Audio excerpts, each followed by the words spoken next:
दोस्तों, आइए जानते हैं कि रैगर समुदाय को अनुसूचित जातियों में कैसे शामिल किया गया। आइए पता करते हैं।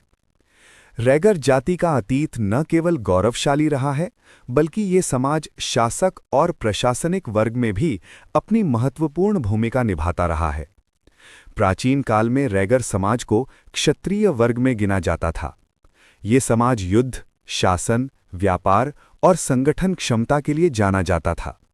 किंतु समय के साथ, विशेषकर मध्यकाल और औपनिवेशिक काल में, कुछ तथाकथित इतिहासकारों और लेखकों ने अधूरे शोध, सुनी सुनाई बातों और मनगढ़ंत कथाओं के आधार पर रैगर समाज को चरम कर्म से जोड़ दिया।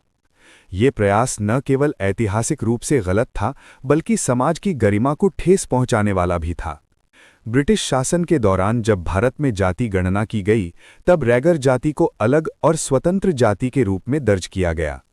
उस समय रैगर समाज को व्यापारिक जाति माना गया, न कि चरम कर्म से जुड़ा समाज। ये तथ्य इस बात का प्रमाण है कि रैगर जाति की पहचान उस समय भी अलग थी। जब भारत स्वतंत्र हुआ और संविधान बना, तब प्रारंभिक अनुसूचित जाति की सूची में रैगर जाति को शामिल नहीं किया गया था। ये दर्शाता है कि उस समय तक भी रैगर समाज को अन्य जातियों से भिन्न माना जाता था। किंतु वर्ष 1956 में एक संशोधित सूची के माध्यम से रैगर जाति को अन्य जातियों के साथ जोड़कर अनुसूचित जाति की श्रेणी में शामिल कर दिया गया। ये निर्णय बिना समाज की व्यापक सहमति और बिना गहन ऐतिहासिक अध्ययन के लिया गया, जिसका प्रभाव आज तक समाज भुगत रहा है। वर्ष 1944 में अखिल भारतीय रैगर महासभा की स्थापना हुई। महासभा ने समाज में फैली गैर बराबरी और अन्याय के विरुद्ध अनेक संघर्ष किए। किंतु एक अत्यंत महत्वपूर्ण विषय, रैगर जाति की स्वतंत्र जनगणना पर कभी गंभीर ध्यान नहीं दिया गया।